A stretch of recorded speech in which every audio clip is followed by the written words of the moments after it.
Les dynamiques territoriales aux États-Unis et au Brésil, c'est la troisième partie de notre sujet, et nous allons voir que ces dynamiques, dans les deux pays, s'organisent autour de centres et de périphéries, qui peuvent être plus ou moins bien intégrés, et que ces inégalités territoriales sont plus contrastées au Brésil qu'elles ne le sont aux États-Unis. Premier point, nous allons nous intéresser aux dynamiques territoriales aux États-Unis, donc en appliquant ce raisonnement centre-périphérie. Dans cette géographie des États-Unis, il faut d'abord distinguer le nord-est. C'est une région qui est peuplée d'environ 90 millions d'habitants, soit un peu plus du tiers de la population totale du pays, et historiquement, c'est la première région industrielle des États-Unis. Depuis les années 1970-1980, cette région a connu une crise des industries manufacturières, ce qui a au passage donné naissance à la Rust Belt, la ceinture de rouille qui désigne ces industries en crise, à l'image de l'emblématique industrie automobile implantée dans la région du Michigan autour de Détroit.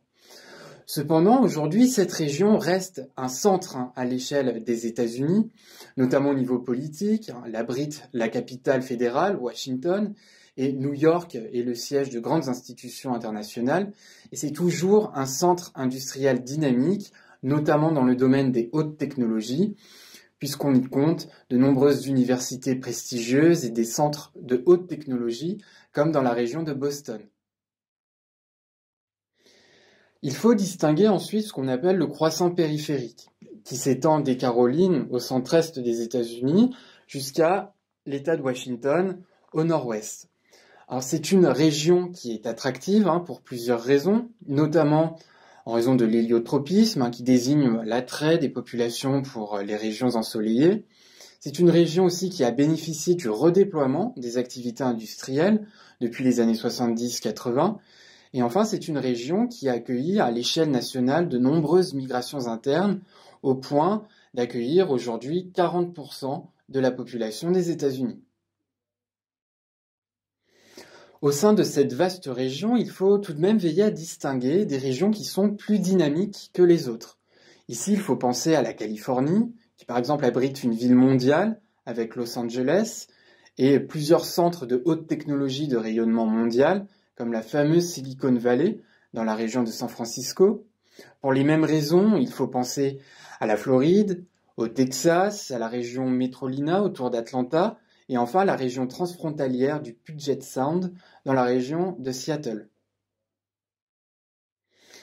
Ensuite, à l'intérieur du pays, il faut distinguer ce qu'on appelle la diagonale intérieure, qui est composée de hautes plaines à l'est et des montagnes rocheuses à l'est.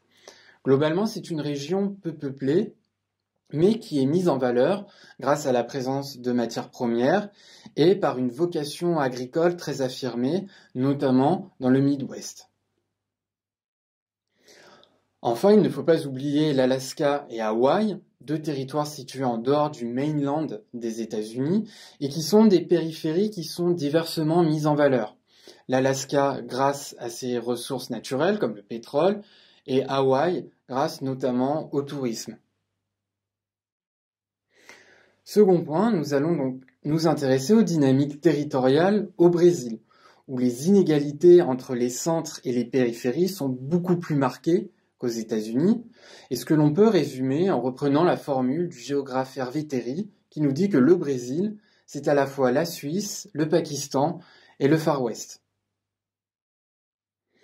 Le Sud-Est est véritablement le centre du Brésil, et cela dans plusieurs domaines, notamment dans le domaine industriel, dans le triangle Belo Horizonte, Sao Paulo, Rio de Janeiro. C'est aussi le centre financier de l'économie brésilienne et son centre urbain.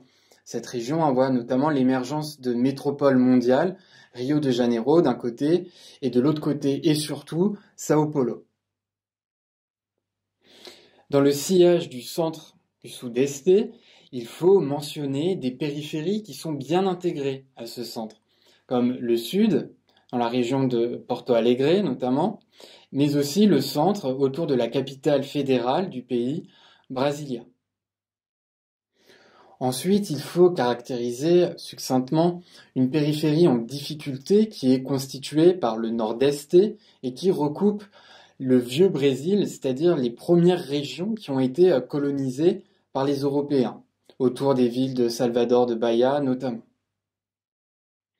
Le Nord-Est abrite donc principalement une population rurale, pauvre et noire. Elle subit également de nombreuses contraintes climatiques comme des sécheresses récurrentes, ce qui constitue un frein au développement. Et donc cette région est logiquement le foyer d'origine de migrations internes vers les régions plus dynamiques du Brésil et subit un important mouvement d'exode rural.